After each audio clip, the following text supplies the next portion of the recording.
Olá, eu sou Yuri Vieira e este é o podcast do blog O Garganta de Fogo, apresentando o lado B do quinto bate-papo com o escritor Olavo de Carvalho. Vamos passar umas informações verdadeiras que a imprensa não passa. Por exemplo, essa história que o Rumsfeld e o general Gonçalves estão sendo processados na Alemanha. Você ouviu essa história? Não, eu não acompanhei, não. Acho que é o Rush Limbaugh está falando isso também, que eles estão sendo processados por crimes de guerra por procuradores. Isso aí hoje no Rush Limbaugh? Não, isso durante a semana. Eu não leio o Rush Limbaugh durante a semana, eu recebo o boletim dele, mensal. Uhum. Ele fala todo dia, porra. Não, porque o que ele está dizendo é o seguinte... Não dá para acompanhar muita coisa. Eu pego o boletim mensal e eu leio e olho lá, hein. Não, o que ele fala é o seguinte, que os alemães estão querendo processar o Rumsfeld e esse general Gonçalves por crimes de guerra, para quê? Segundo a interpretação dele, e que eu vejo que é bastante correta, que é simplesmente para amedrontar os próximos presidentes e lideranças americanas, para que elas não ataquem nenhum outro país do tipo Iraque no futuro, entendeu? Claro. Isso aí é articulação terrorista. Isso aí não tem, ele inclusive fala dúvida. Que é um pessoal de esquerda na Alemanha. A guerra do Iraque é o seguinte, é a guerra que ao longo da história matou menos civis, teve menor número de vítimas civis. Foi a primeira guerra na qual houve cuidados explícitos para não prejudicar a vida civil. Uhum. E os caras ficam falando de genocídio, liquidação da população civil, isso já é um absurdo. Eles estão com a conversa de que morreram entre 150 mil e 650 mil civis iraquianos de 2003 para cá. Bom, isso é mentira, isso é absolutamente falso. Não tem, vamos dizer, as próprias estatísticas da ONU, que a ONU não está interessada em mentir a favor dos Estados Unidos, dão entre algo entre 30 e 40 mil. Mas se fosse 150 mil, é o que morreu no Brasil assassinado esses 3 anos. Sim, e sem falar que tem os atentados terroristas. Agora, o que é isso perto, né? tá certo, da matança ininterrupta de cristãos, tá certo, ao longo da década? O que é isso perto dos 300 mil que o Saddam Hussein matou? Uhum. E ninguém fez nada para parar o sujeito.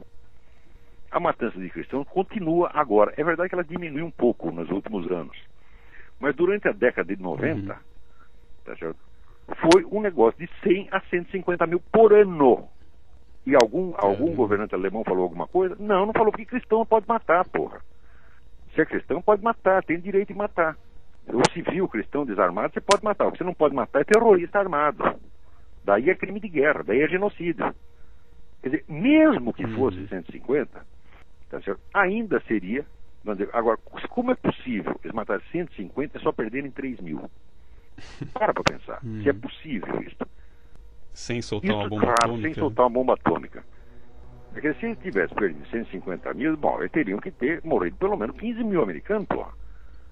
Agora, veja, o pessoal por um lado noticia que os americanos estão levando um cacete danado lá, né? As forças como é que se diz, insurgentes estão dando uma surra nos americanos, etc. E por outro lado, diz que os americanos mataram 150 mil e perderam só 3 mil. O discurso é tão incoerente para você ver a falsidade logo de cara.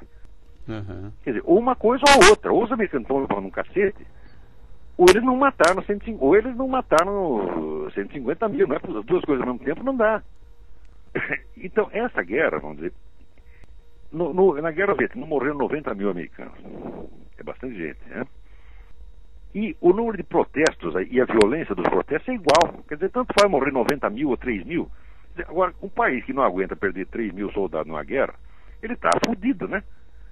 Se não me engano, quer dizer, o país que não está disposto a fazer sacrifício para segurar a sua posição de potência hegemônica, porque atualmente só tem 2 escolhas. Ou você tem a hegemonia americana, ou você tem a hegemonia de Rússia e China, ou seja, a máfia internacional. Que seja a hegemonia do narcotráfico. É isso, a escolha é essa. Não tem uma terceira força. Porque isso aí também são aliados dos islâmicos. A China faz de conta que é aliado americano, mas ela está lá dando arma para os terroristas. Então, você pega esse complexo, generais russos, máfia russa, né? Esses generais chineses e os radicais islâmicos. Essa vai ser a hegemonia. O pessoal precisa escolher o que quer. Agora o sujeito dizer, não, nós não queremos que nenhuma nação tenha hegemonia, nós queremos que todas sejam iguais. Bom, então você está opondo o ideal utópico à realidade. Você não está escolhendo entre 2 realidades. Você está escolhendo entre uma realidade e uma idealidade. É claro que a idealidade é melhor. Agora, será que é isso também que a China e a Rússia estão propondo? E será que você, lutando contra os Estados Unidos, você está favorecendo a sua idealidade ou está favorecendo os inimigos reais dos Estados Unidos? Quer dizer, não tem outra alternativa. Agora é hegemonia americana ou a barbárie. Não tem outra. E dizer que os Estados Unidos é um país genocida, é uma coisa tão absurda, tão absolutamente desproporcional. Olha, os Estados Unidos, se você pegar todos os conflitos que os Estados Unidos se meteram desde o ano de 1901 até hoje, o total de mortes foi 2 milhões.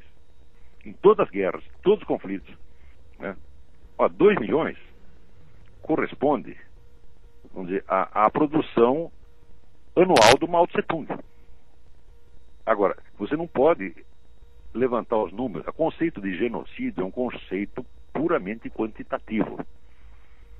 Só existe genocídio quando existe extermínio de um grupo numeroso. Se matar uma família não é genocídio. Né? Então, o genocídio só se define quantitativamente. Agora, o pessoal quer usar a palavra genocídio e não admite comparação quantitativa. Eles dizem, isso é contabilidade macabra. Eu digo, não é a contabilidade que é macabra, macabra é matar os caras. E vocês são os assassinos. Me diga uma coisa, Yuri. Quem é o criminoso de guerra? São os americanos que cortam cabeça? São os americanos que decepam dedo, mão e braço? São os americanos que cortam pés de prisioneiros, como se faz na China e em Cuba? Não, os americanos no mais fazem a piada, vestem uma calcinha na cabeça do terrorista iraquiano e põe um cachorro para latir pro cara para assustar. Isto é o genocídio, isto é a tortura. Tá entendendo? Quer dizer, quem quer que use a palavra tortura sem a distinção, né? Usa a palavra tortura para dar a impressão que é a mesma coisa, é um empulhador, um mentiroso. Isso aí significa o seguinte: a Folha é mentirosa, o Estadão é mentiroso, a mídia brasileira inteira é mentirosa. É uma coisa tão desproporcional que o leitor deveria reagir, deveria ir na delegacia do consumidor, tá certo? E exigir desses caras, vamos dizer, o uso de um vocabulário apropriado a descrever a realidade. O primeiro que fizer isso ganha. Verdade. Porque se você pega, por exemplo, essas matanças de cristãos, nunca são noticiadas. Eu forcei, pressionei ali, o Otávio Frias escrevia para o Otávio Frias, mandava esse material para ele, uma única vez saiu na Folha. Ou seja, é ocultação premeditada. Eu te digo, quando morre cristão, esse pessoal da Folha gosta, eles querem acabar com a religião cristã, eles são anticristãos até o fundo da alma. Eles acham que ser cristão é bizarro. Porque dentro da Folha não está na moda ser cristão, então é errado ser cristão. Então não é moderno. Então, matança de cristão não tem problema. Quer dizer, como é que se pode discutir com pessoas assim que não tem honra, não tem princípios, não tem nada, são assim, desconstrucionistas, quer dizer, eles conscientemente deformam tudo. Agora, eles não dizem para o leitor, olha, o que nós estamos fazendo aqui, nós aprendemos na faculdade e se chama desconstrucionismo. Eles não contam isso para o leitor, porque se contar, o leitor vai querer bater neles. Vocês estão entendendo? Eu, atualmente, eu já não sei mais o que fazer com os jornalistas brasileiros, entendeu? Porque eu digo, olha, eu vou usar o termo do Bornhausen, isto é uma raça filha da puta. Você está entendendo? É uma raça filha da puta. Digo assim, olha, é a quase totalidade. Os homens honrados que tem no jornalismo brasileiro se encontram nos dedos de uma mão. E estão todos marginalizados, todos em dificuldade. Entendeu? Isso quando não estão excluídos da profissão. É horrendo o que está acontecendo. Horrendo. E isso é responsabilidade de quem? Você vê, o Estadão ficou assim depois que os Mesquita perderam o controle da empresa. Eu não sei quem tem o controle da empresa agora. A Globo, tá certo? Ficou assim, a hora que quem assumiu o controle foi o terrorista, Felipe Restou, terrorista aposentado, ficou velho, parou. Tá vendo? Mas não mudou de mentalidade. Aquele que foi presidente da Petrobras. Tá? Em suma, esses caras têm esquemas de seleção de pessoal que não deixa entrar ninguém que não seja comunista, esquerdista. Não tem jeito, ninguém entra. Quando entra como articulista para dar aquele vernizinho. Você põe lá 100 esquerdistas escrevendo, nós temos que ter um direitista de plantão para não dizer que nós somos antidemocráticos. Mas cada vez mais diminui o espaço. Você vê, por exemplo, quando me botar na 0 hora, Eu escrevia 2 vezes por mês. Daí tiraram a 0 hora. Mas nós temos que ter um direitista aí, senão vão dizer que nós não somos democratas. Botaram o Percival Pudina para escrever no lugar. Só que o Percival escreve uma vez só por mês. Você está entendendo? No próprio ato de mostrar que são democratas, já mostra que são mentirosos, que são controladores. Você sabe que eu passei numa entrevista no Estadão há um ano atrás, mais ou menos, e nunca me chamaram porque eu tenho a impressão que eu não passei no teste do Orkut. Olha só. Então você não tem eu imagino isso. É intencional. Isso aí chama-se ocupação de espaços. Isso é uma estratégia formal, consciente, deliberada e constante. Não há honestidade nenhuma na mídia brasileira. Nenhuma. Agora, o que acontece é que de vez em quando uma briga interna... É porque imagina o seguinte, Olavo.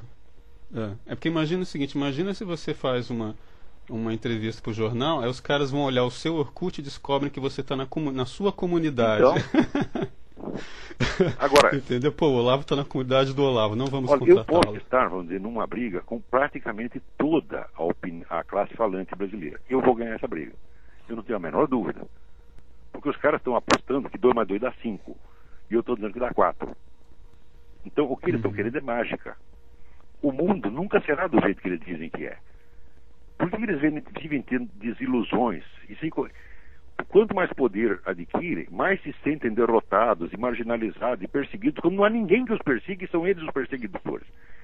Eles se sentem assim porque estão lutando contra a realidade, meu Deus do céu.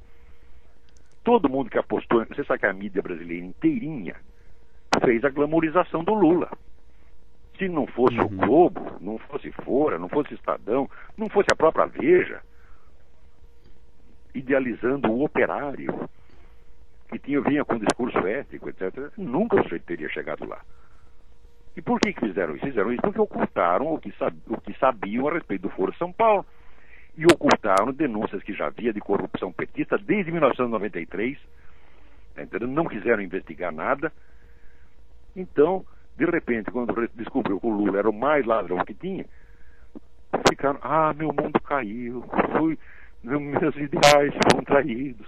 Aquela autopiedade nojenta, autopiedade de gangster, você está entendendo? Que é traído na partilha do roubo e se faz de vítima. Isso é a moral da mídia brasileira, porra. Claro que há exceções. Agora, há pessoas honradas no meio disso. Eu não quero de maneira alguma que isto, vamos dizer, tira as pessoas verdadeiramente honradas que tem. Claro que tem. Tá certo? Eu mesmo, tá certo? Bom, eu não posso elogiar. Você cite as pessoas honradas, eu não posso nem citar, porque senão elas serão perseguidas. Você está entendendo? E eu não quero complicar a vida de ninguém, então eu só dou os nomes dos vigaristas. Os de pessoas honestas, não. A gente não pode denunciar ninguém por ser honesto, você está entendendo? Viu o negócio da igreja do diabo do Machado de Assis, está tudo invertido. Agora a gente não tem mais não pode esconder o crime. Você tem que esconder a honestidade, porque senão ela causará problema para o sujeito. Então eu não vou dizer. Ó, tem os caras honestos na imprensa, até tem batendo, mas eu não digo quem é. O sujeito disse que eu sou vigarista, fazendo vigarista intelectual, eu digo, me processa. Então me processa. Se eu digo que você é um vigarista canalha, eu tenho prova de que você é. A palavra vigarista, na verdade, especificamente eu apliquei ao Dr. Emir Sader, tá certo? E é claro que não é vigarista de dinheiro, quando eu falo vigarista fica subentendido, não estou dizendo que ninguém está metendo a mão. Não, é a vigarice intelectual, a vigarice moral, a vigarice tipo profissional. Quer dizer, você fingir que está exercendo, que está qualificado para uma profissão, você não tem qualificação nenhuma. Se fingir que você é professor de filosofia só porque tem uma porcaria de um diploma que é papel pintado, quando na verdade você é um analfabeto. Sou analfabeto, diplomado por outro analfabeto, e está enganando o povo é analfabeto no sentido material. Muita gente é analfabeto no sentido material. Não sabe ler mesmo. Então, se deixa enganar por esses analfabetos bem falantes. Isso é estelionato, meu Deus do céu. E a base da corrupção brasileira não é a corrupção financeira. Não, corrupção financeira é o coroamento, é o prêmio que o vigarista intelectual tem depois de uma vida de esforços para enganar todo mundo, de graça, enganar em troca de prestígio, em troca de cargo, etc. Não, daí ele começa a enganar em troca de dinheiro mesmo. Daí ele se realizou, daí ele chegou no coroamento. Então, olha, o que está acontecendo aí é muito grave. Hoje você está o touro indomável, Olavo. A minha mulher que usa essa expressão. Ela se for, sério? Touro indomável. Fala, touro indomável o Castro, porque eu assisti esse filme, o sujeito leva porrada pra caramba. Eu não quero ser isso, não. Tá lá o Robert De Niro com a cara toda inchada, pô. É isso que você quer pra mim? Digamos o taurino indomável, então.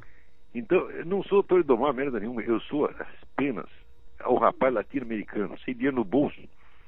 E que eu sou um cara sincero, pô.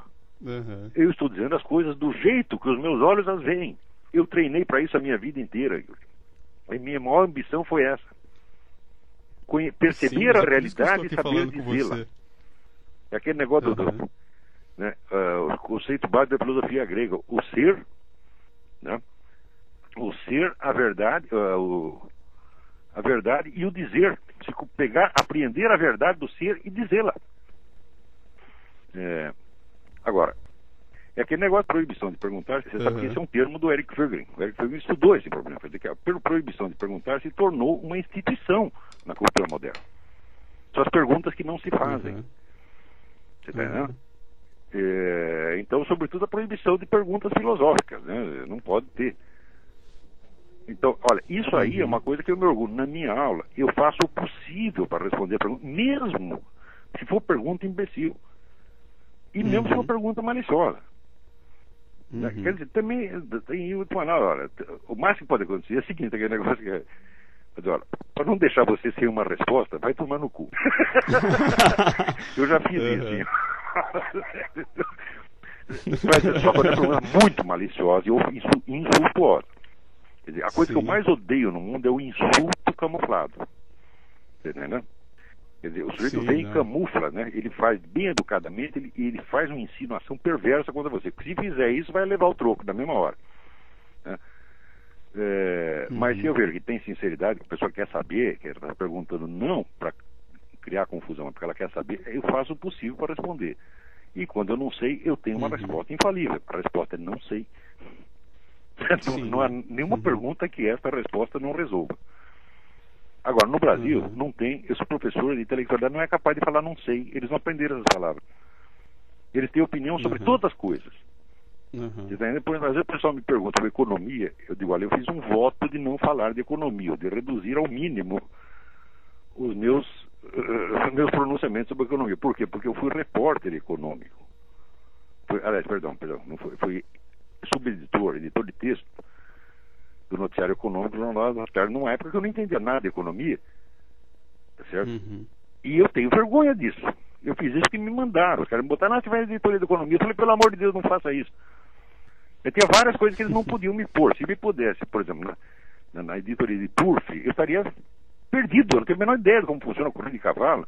Eu ouvia aqueles termos, placê, não sei o que, eu ficava aterrorizado. Eu não sei o que é isso, pô. Tá, então eu não me punha lá. Também não me punha na economia, mas insistiram, eu fiquei. Tá, então, vamos dizer, quando eu falo de vigarista intelectual, eu sei porque eu pratiquei, mas pratiquei obrigado. Né? E sem orgulho, pratiquei com vergonha. Tá, mas como existe. Bom, eu entrei no Partido Comunista quando era jovem, enganei gente pra caramba com aquilo, entendeu? Então, agora, por exemplo, voltando à questão lá do Rush Limbaugh, ele vai e acusa exatamente essa conexão entre as esquerdas mundiais com o Partido Democrata, que, segundo ele, acredita que eles vão aproveitar esse processo dos alemães contra os supostos criminosos de guerra. Pessoal, essa elite esquerdista que hoje domina o Partido Democrata, mas que não é todo o Partido Democrata. O Partido Democrata tem pessoas excelentes, como John Miller, como Joe Lieberman, tem pessoas excelentes, sinceras, são críticos do George Bush, claro que são. Mas entenda a diferença entre o que é você ser crítico do presidente e o que é você ser um traidor durante uma guerra. Eles sabem essa diferença. Agora, Nancy Pelosi não sabe. Sim. Ted Kennedy não sabe. Hillary Clinton não sabe. Tá entendendo? E esse pessoal todo, na Câmara dos Deputados, tem uma pá de deputado lá que está na folha de pagamento do Jorge Soros. Né? São os adeptos da liberação de drogas. O Jorge Soros comprou um monte de terreno na Bolívia, tá louco para entrar no mercado de droga, mas ele não quer se comprometer, não quer sujar as mãozinhas, então ele quer liberar primeiro. Então está pagando para todo mundo para liberar. Né? Tem muita gente trabalhando para esses caras. Só que aqui nos Estados Unidos essas coisas são sabidas, a gente fica sabendo, assim, não dá para esconder. Agora, essa elite esquerdista, ela quer a destruição dos Estados Unidos. Essa pessoa é pró-terrorista. Essa Nancy Pelosi contribui para entidades pró-terroristas. Esse pessoal é perigoso no sentido criminal da coisa. E acontece o seguinte, o pessoal conservador fica aterrorizado eles sabem disso, mas eles ficam aterrorizados de levar isso às últimas consequências, porque eles acham que isso criaria uma crise nacional. Eles acham que tem que manter a respeitabilidade do bipartidarismo. Entendeu? Então eles continuam preferindo concorrer com essas pessoas na esfera eleitoral e não agir efetivamente contra eles. Entendeu? Então, o lugar de um Clinton, por exemplo, é claro, é na cadeia, envolvimento sério dessa gente em crime muito grave, né? Mas a própria elite do partido, a elite conservadora, não quer levar isso às últimas consequências. Claro que tem os loucos que querem, tá entendendo? E eles estão certos, porque eu acho que uma questão criminal, uma questão penal, você transferir para a esfera eleitoral é coisa de idiota. Quer dizer, entre o homem honesto e o bandido, a diferença não pode estar no número de votos. Mesmo porque só ao conceder ao criminoso a chance de concorrer com você eleitoralmente, você já o dignificou e o fortaleceu. Que foi isso que aconteceu no Brasil. Tá vendo?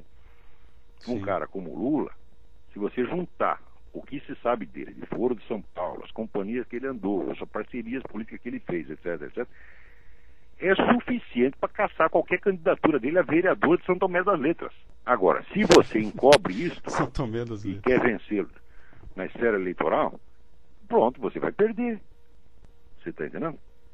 Quer dizer, se existe uma regra no mundo é o seguinte, entre o vigarista ativo e o vigarista passivo, o ativo vence. Tá entendendo? Então é por isso que o PT ganha do tucanato. O petista é vigarista ativo e o outro é vigarista passivo, quer dizer, cúmplice. Então esse aqui perde. Agora, tudo que eu li sobre corrupção e bandalheiro brasileiro ao longo de toda a história humana é fichinha perto do que acontece agora. É uma coisa imensurável. E vai piorar muito, muito, muito. Então, por exemplo, você pega esse negócio, esse acordo que tem entre a Bandeirantes e a firma do filho do Lula. A Bandeirantes ficou lulista. A Bandeirantes era um lugar onde poderia haver alguma resistência e algum jornalismo efetivo. De repente muda, por quê? Fez um acordo com a firma do Lula. Digo, isso não é corrupção? Claro que é corrupção. Agora, atualmente, vamos dizer, os meios corruptos de ação se tornaram os únicos existentes no Brasil.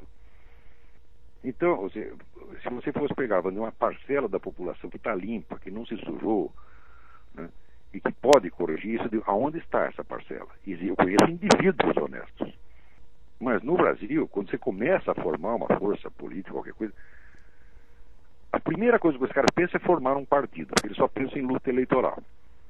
Se você disser assim, olha, nós vamos fazer uma ONG para fazer ativismo judicial, uma ONG que vai combater a corrupção, vai combater o petismo através dos meios judiciários. Ninguém quer. Se você disser, não, eu quero combater os caras na esfera cultural, quer dizer, eu quero espalhar no Brasil os livros que eles suprimiram. Porque eles passaram 30 anos vetando ingresso de ideias no Brasil. Então o Brasil tem um déficit de aproximadamente 200 mil títulos. Eu tinha um projeto de botar 2.000 desses na praça. Procurei apoio de todo mundo. Fui falar até com o ex-ministro do Exército, Leônidas Pires Gonçalves, que eu não sabia direito quem era na ocasião. Se eu soubesse, eu nem teria ido pedir. Não encontrei apoio para isso. Ninguém se interessou. Então, tudo que pode funcionar, as pessoas não querem. Agora, vamos fundar um partido político. Vamos nos candidatar a não sei o que. Está errado. Vamos pegar um pedacinho do bolo. Pois é. Não é por aí que se faz as coisas, né? Agora, a primeira coisa que o pessoal pensa é isso. Agora, depois que eles entram na política eleitoral, a segunda coisa que eles pensam já é querer ser espertinho. Querer ser maquiavélico. Né? Eu digo, olha, não há esperteza nenhuma em você ser fraco e ceder ao adversário. A esperteza maior é tornar-se forte. Então, primeiro você tem que ser forte.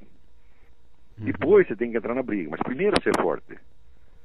Você conhece algum rapaz anêmico que resolve aos 15 anos ser lutador de boxe e sobe direto no ringue para lutar com o Mike Tyson? Não é, esse pessoal conservador, liberal brasileiro faz isso. Eles não são nada, não tem onde cair morto, quer fundar um partido político, quer ser deputado, quer ser vereador, quer ser senador. Eu digo, não, você tem que formar uma atmosfera cultural, primeiro. Você tem que formar uma geração intelectual. Dessa geração intelectual você tem que formar uma militância, a qual não vai atuar eleitoralmente, vai atuar na sociedade.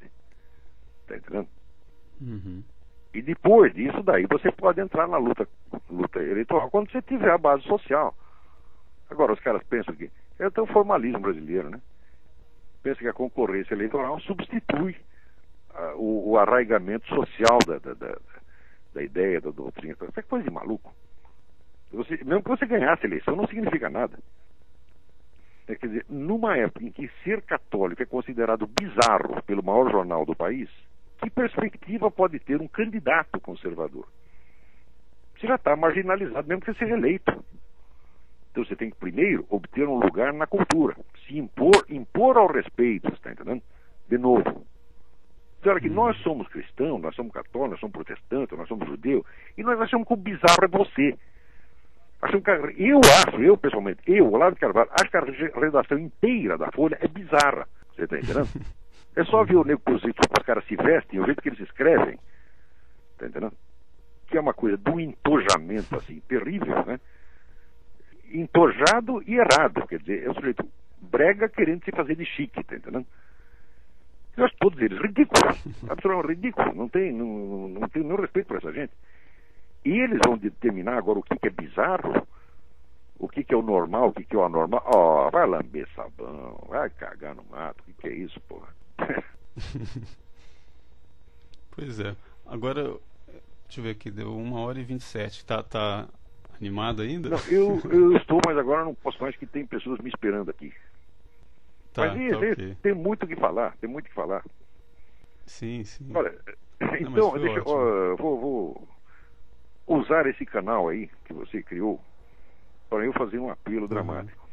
Diga. Eu recebo diariamente dezenas de cartas de pessoas pedindo informações, pedindo orientação, etc. Se eu for responder cada uma, um dia não seria suficiente para responder as cartas que eu recebi, e-mails que eu recebi naquele dia.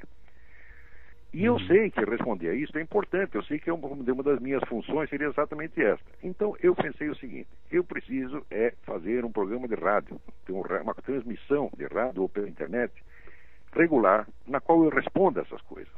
Você está entendendo? Porque falar é muito mais rápido do que escrever. Se você fala 10 minutos, quanto você escreveu quanto corresponderia em escrito 10 minutos de fala? Corresponde a 10 laudas, 12 laudas. Então, para você escrever o que seria o equivalente a 10 minutos, você iria várias horas. Então, é muito mais fácil responder oralmente. Né? Tem uma forma de você fazer rádio online. Pois é, então, eu estou apelando aos ouvintes desta transmissão que me ajudem a fazer isto. Se alguém tiver meios para fazer isto, eu me disponho a colocar 2 horas por semana, tá certo? Para fazer isso, e isso seria, vamos dizer, gravar, primeiro seria transmitido ao vivo e depois seria disponibilizado em gravação para a população. Tá certo? Mas precisa quem tenha os meios técnicos de fazer isso. Então, se alguém tem os meios, vamos fazer. Agora, se não tem, não adianta dizer, eu quero dar um pouquinho. Você fala, não adianta, porque isso aí só cria confusão. Precisa alguém que chegue e banque o negócio. Olha, eu monto o sistema aqui e está aqui. E não adianta querer ser meu sócio porque eu não tenho um tostão para investir nisso. Aqui, tudo que eu tenho, gasto com a minha família e com os cachorros, tá entendendo? Acabou. E essas campanhas que a gente vive entrando, os menininhos pobres, o veterano aleijado, essas coisas são de partir o coração, a gente não consegue deixar de contribuir. Então, acabou, não sobra dinheiro para nada. Fecha o mês com 0. Então não adianta, eu não posso fazer isso por minha conta. Se eu pudesse, eu faria com imenso prazer, você tá entendendo? Mas não dá para fazer. O que eu estou fazendo, o que eu estou devotando de tempo, de trabalho gratuito, para responder e-mail, para escrever, acabei de mandar um artigo lá para o Jornal dos Milico de Minas Gerais, em Confidência, é muita coisa, tá entendendo?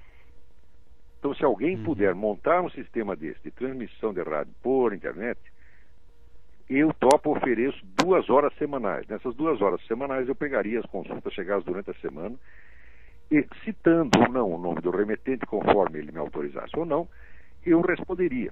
Essas coisas são sempre não só de interesse daquele indivíduo. Tudo que são coisas que seria bom aplicar para todos. Entendeu? Sim. Então eu me disponho a fazer isso. É um serviço público, né? Tem como você fazer isso online, uma rádio online no caso. E agora o que seria interessante também é, como você está falando, botar os arquivos em MP3 depois com a gravação. Claro, como você está fazendo. E imagina o que seria interessante se as pessoas transmitissem isso em rádios comunitárias, entendeu?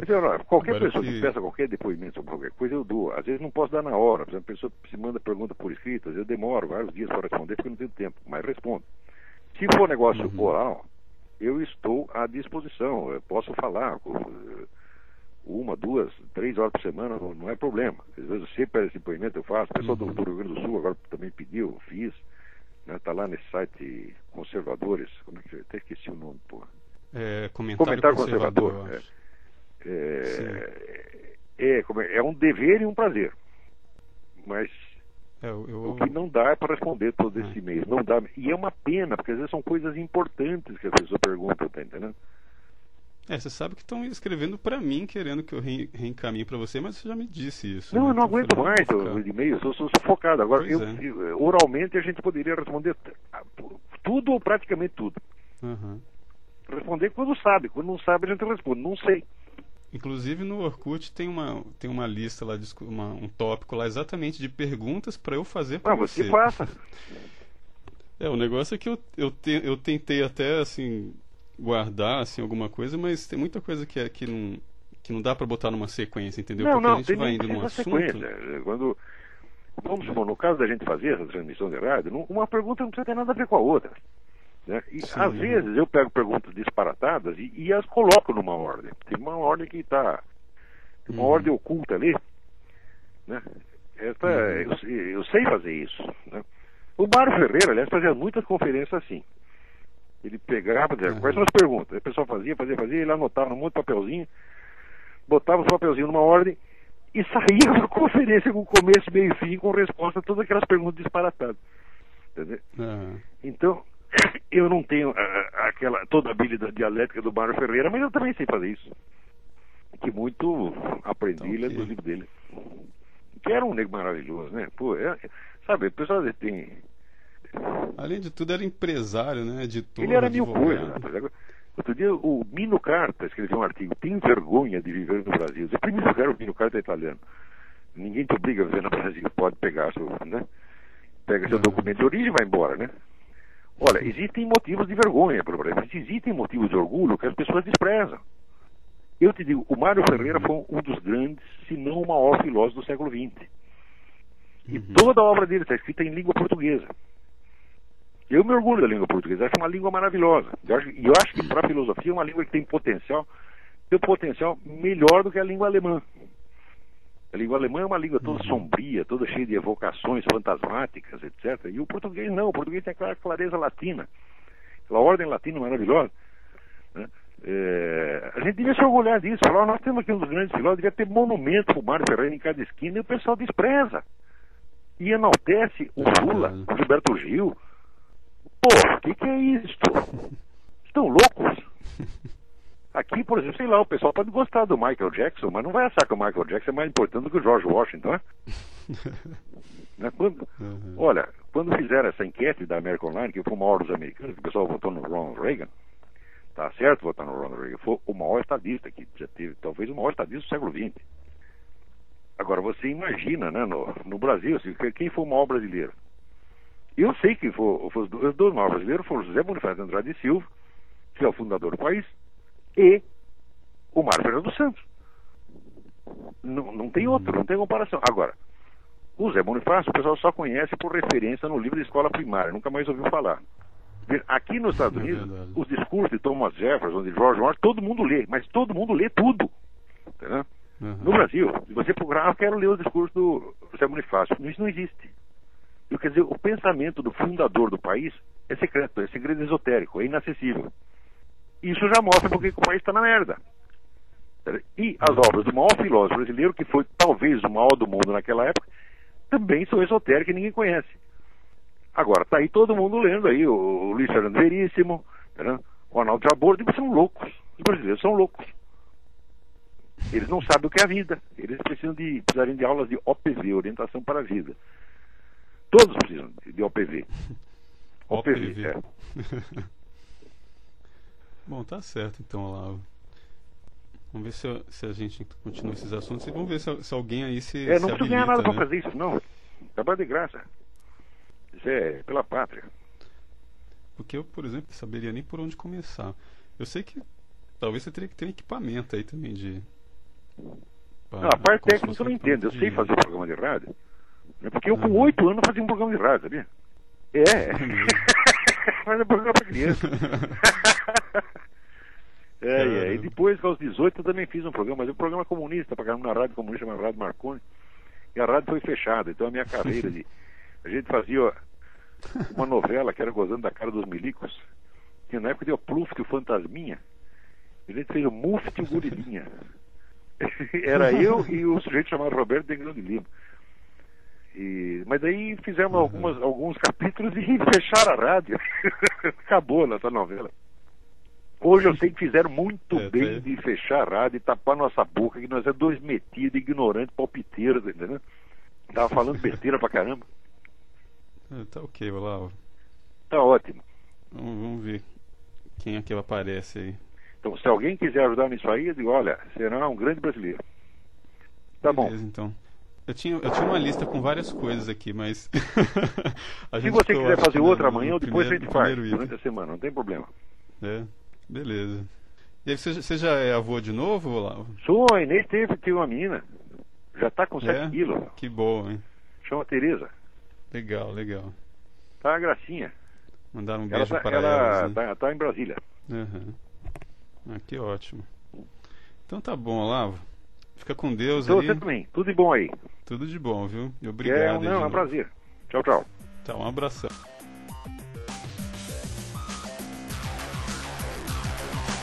Você acaba de ouvir um podcast do blog O Garganta de Fogo, do site caralouca.net. Eu sou Yuri Vieira.